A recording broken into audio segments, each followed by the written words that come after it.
Olá pessoal, voltei para terminar o estudo das diretrizes de Guidelines de 2015, falta bem pouquinho, até que enfim pessoal, graças a Deus, e eu nunca me enrolei tanto quanto nesses últimos meses de julho e agosto, porque eu mudei, eu estou morando em outro lugar, e para quem não sabe, eu acho que eu nunca falei, eu tenho um filho de 2 anos e 4 meses, sou casada, enfim, esse assunto fica para depois e realmente eu estava sem tempo, estava uma correria.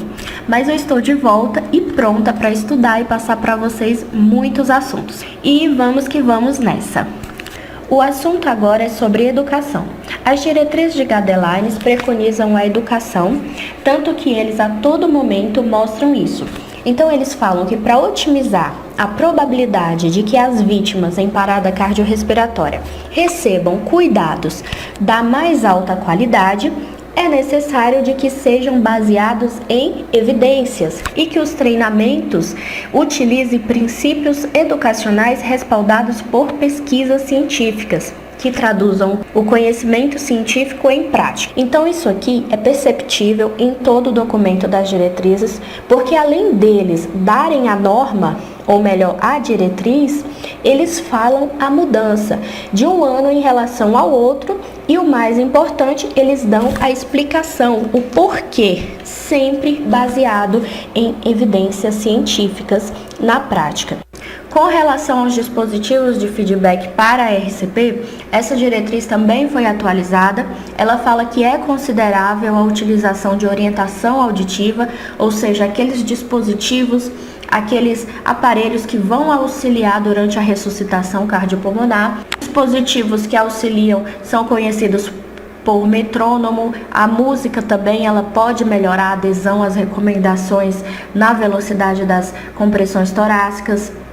Alguns dispositivos de feedback mais avançados, mais desenvolvidos, que apresentam comandos corretivos, ou seja, informam o local, a hora em que a pessoa ela está realizando uma manobra errada de compressão, fala para ela aumentar a velocidade, enfim, que esses dispositivos mais desenvolvidos, eles têm preferência sobre aqueles menos desenvolvidos, como é o caso do metrônomo, porque o metrônomo, ele só auxilia na orientação auditiva, ou seja, só mostra o som. O socorrista, ele vai entrar nessa mesma sincronia do som que o metrônomo está dando e vai realizar as compressões. Como existe, principalmente agora, dispositivos mais desenvolvidos, as diretrizes estão trazendo isso, que eles têm preferência sobre aqueles menos desenvolvidos. E a explicação é bem simples, porque surgiram novas evidências, novos estudos que mostraram o maior benefício em aparelhos de feedback mais desenvolvidos. Bom, pessoal, aqui eu coloquei um vídeo, quero mostrar rapidamente para vocês de uma situação de ressuscitação cardiopulmonar. É uma simulação, não é um fato real, e o vídeo é em inglês, mas não tem grandes dificuldades para qualquer pessoa entender, eu acredito. Então eu vou tentar passar rapidamente e tentar explicar um pouco para vocês. Vamos lá. A moça aqui, ela já pega o dispositivo, ele já vai dando os comandos para ela colocar sobre o tórax do paciente. Em seguida, o aparelho pede para ela se afastar, que vai ser aplicado o choque. After the shock, immediately start CPR. Do your compression. Dá o start ali das compressões, que ela tem que iniciar as compressões torácicas. The AED Plus will let you know. The AED will let you know every 15 seconds. Quando ele informa ali e puxar, então ele está dizendo que é para a pessoa empurrar com força. If your compressions reach at least 2 inches, again, the AED Plus will let you know. The AED Plus will also Fala quando as compressões elas estão boas, tá ali good compressões, então as compressões estão boas. E enfim, esse é um tipo de dispositivo de feedback bem desenvolvido, que inclusive tem comandos corretivos. Então com certeza esses dispositivos eles auxiliam durante uma RCP, porque torna muito mais fácil o trabalho do socorrista. É claro que esses dispositivos eles têm que estar traduzidos para a nossa língua para ficar fácil. É isso aí, gente. A explicação dessa próxima diretriz, ela é um pouco parecida com a que eu acabei de falar, dos dispositivos de feedback, só que agora é com relação ao uso de manequins de alta fidelidade, utilizado nos cursos. Essa diretriz ela foi atualizada. Com relação a 2010, era também sugerido o uso de manequins realistas, assim como esta aqui está fazendo, em locais onde se tenha recursos financeiros para proporcionar esse treinamento, porque obviamente vai sair muito mais caro.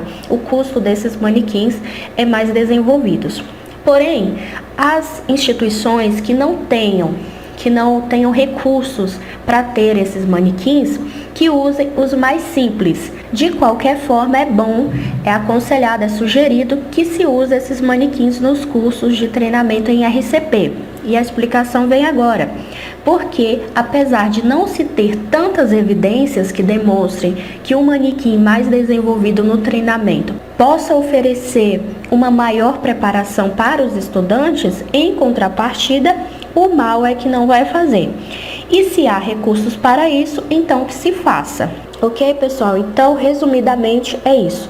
O uso de manequins de alta fidelidade, ou seja, aqueles mais desenvolvidos, que têm mais funções, eles devem sim ser usados nos cursos de treinamento em RCP. Agora, mais uma diretriz, fala dos formatos de aprendizagem misturados. Esta foi atualizada e falam dos cursos que são oferecidos por meios de computadores e videoaulas, principalmente em locais com poucos recursos. Então, desde as diretrizes de 2010, eles recomendavam, só que agora com mais força, com mais veemência, pois antes eles sugeriam como uma simples alternativa aos instrutores de passarem o conhecimento e formarem profissionais, utilizando vídeos curtos, aliados à prática, sem muita interatividade. Mas agora foi ampliada esta forma de autoaprendizagem, pois eles expandiram a ideia de que o que vale mesmo é se os alunos vão conseguir solucionar o problema, ou melhor, aplicar as técnicas corretas e desenvolver o trabalho de ressuscitação. O que eu também acho que é uma grande verdade. Não importa como você aprende, o importante é que você aprendeu e conseguiu a solução. E isso, na minha opinião, vale para tudo na vida. O porquê dessa diretriz é que há novas evidências que demonstram que esse tipo de autoaprendizagem mostra soluções semelhantes aos dos cursos ministrados por instrutores. Porque para aqueles ambientes onde os recursos são poucos, as aulas em módulos são mais viáveis, é a solução, é o caminho. Então, não necessita de instrutores. Com isso, a população ela vai ser beneficiada com mais socorristas treinados. Então, essa é a explicação, agora nós vamos para outra. Aqui nesse slide eu coloquei os principais conceitos educacionais em atendimento cardiovascular de emergência da Associação Americana do Coração. Eu simplesmente copiei e colei do documento original e coloquei aqui no slide. Então, o que está falando aqui é exatamente como é que devem ser esses cursos que são ou que serão ministrados para o treinamento em RCP. Então, eles têm que seguir essas etapas aqui. Bom, pessoal, essa parte aqui eu não vou estar lendo, porque senão vai ficar muito cansativo, vai ficar muito longo esse vídeo. Mas eu vou deixar aqui para vocês e também, claro, se vocês quiserem ler nas próprias diretrizes, no documento original, eu vou deixar ele aqui na descrição do vídeo. Agora, mais uma diretriz nova, fala sobre treinamento direcionado. Essa diretriz ela surgiu mais como uma recomendação importante e fala que é comprovado que familiares e cuidadores de pacientes cardíacos com alto risco que passaram por treinamento em ressuscitação cardiopulmonar, eles tiveram melhor desempenho no socorro prestado do que aqueles que não passaram por nenhum treinamento. Então, as diretrizes de Guidelines, elas recomendam oferecer esse tipo de treinamento para familiares e cuidadores de pacientes nessas condições. Esta fala sobre o treinamento ampliado para DEAs. Então, essa diretriz, ela trouxe algo de novo e algo que foi atualizado em relação a 2010. Quanto ao uso do desfibrilador, fala de novo que métodos autodirigidos podem ser considerados para profissionais de saúde que estejam aprendendo a utilizar um DEA. É importante saber o que é essa aprendizagem autodirigida. Então, de forma bem simplificada, a aprendizagem autodirigida é quando não se tem um professor para ensinar, mas você tem que saber utilizar determinado aparelho, e no caso aqui é o DEA, e aí a própria pessoa vai pesquisar sozinha, vai buscar por meio de suas habilidades pessoais, vai ler um manual, vai pesquisar na internet, vai talvez até mesmo perguntar para alguém. Esta é a forma de aprendizagem autodirigida. É igual a utilizar um celular. Quando a pessoa aprende a mexer só, ela muitas vezes nem precisa ler o manual para saber mexer, como não é o caso dos computadores, de uma maneira geral, ou um carro, que há necessidade de que alguém te ensine, que você faça um curso, e as diretrizes elas estão falando exatamente isso, que elas acreditam que para operar um DEA não há necessidade de se fazer um curso. Isso vai servir tanto para leigos quanto para profissionais de saúde. Então ela foi atualizada englobando os leigos na aprendizagem autodirigida. E como nova, ela inclui os profissionais de saúde. E a explicação que as diretrizes elas deixam é que é possível operar um DEA corretamente sem nenhum treinamento prévio. Fala que não há necessidade de treinamento sobre a utilização de DEAs pelo público. No entanto, o treinamento, por mínimo que seja, melhora o desempenho, a prontidão e a eficácia. O treinamento autodirigido, ele faz com que as oportunidades de treinamentos de socorristas leigos e profissionais de saúde seja ampliado.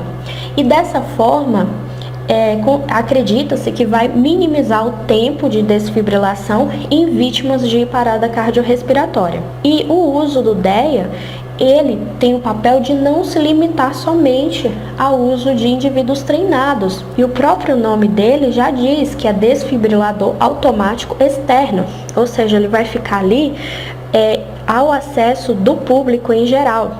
Então, se ele se limitar somente a indivíduos treinados, então ele não vai ter muita lógica. É melhor que o profissional, ele carregue o desfibrilador somente e ele não fique ali ao acesso de todos. Ele não deve ser limitado somente a indivíduos treinados. É isso que a diretriz ela está falando.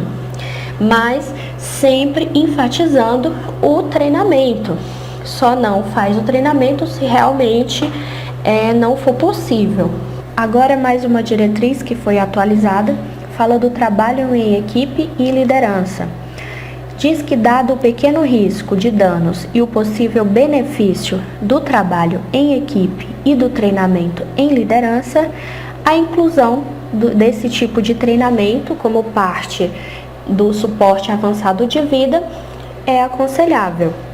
Da mesma forma também era falado nas diretrizes de 2010, só que com menos força, digamos assim. Falava que o treinamento nas habilidades de trabalho em equipe e liderança devem ser incluídos nos cursos de suporte avançado de vida. E agora, as diretrizes falam que é sim aconselhado que tem que ter o trabalho em equipe e a liderança, porque dessa forma vai trazer mais resultados. A explicação é a seguinte, que a ressuscitação ela é um processo bem complexo que envolve muitas vezes a cooperação de muitos indivíduos.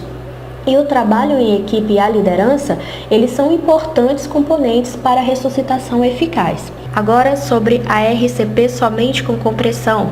Uma diretriz nova, novamente reforça a RCP para casos de parada cardiorrespiratória em ambientes extra-hospitalares de adultos para as comunidades como alternativa ao treinamento de ressuscitação cardiopulmonar convencional, que são as compressões e ventilações.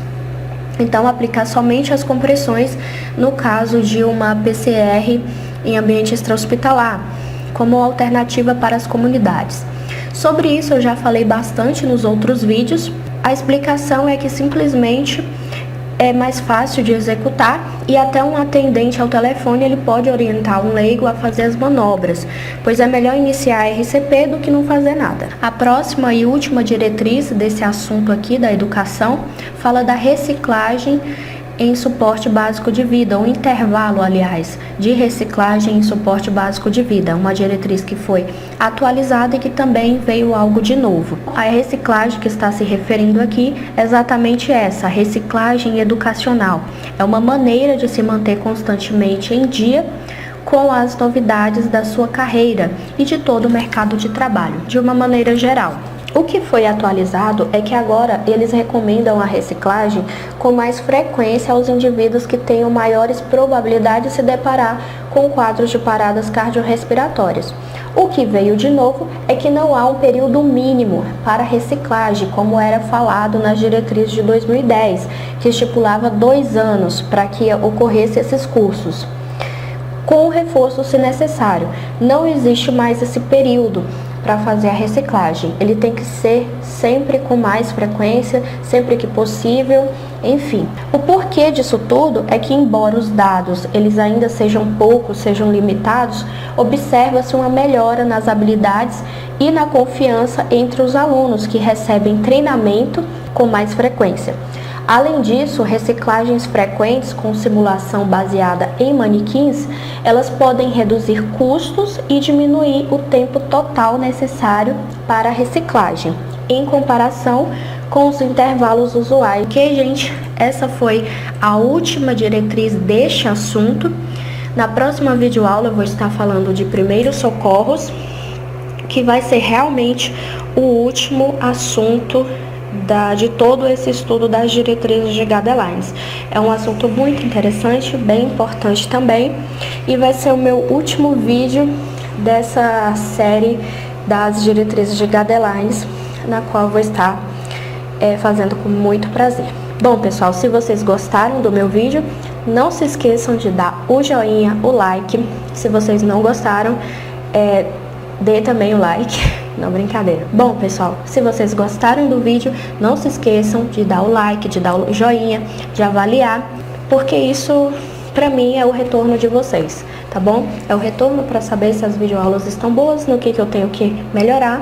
Também não se esqueçam de se inscrever no canal e, se quiserem, podem comentar aí à vontade, fazer perguntas. Eu vou tentar responder. Beleza? Tchau, até o próximo.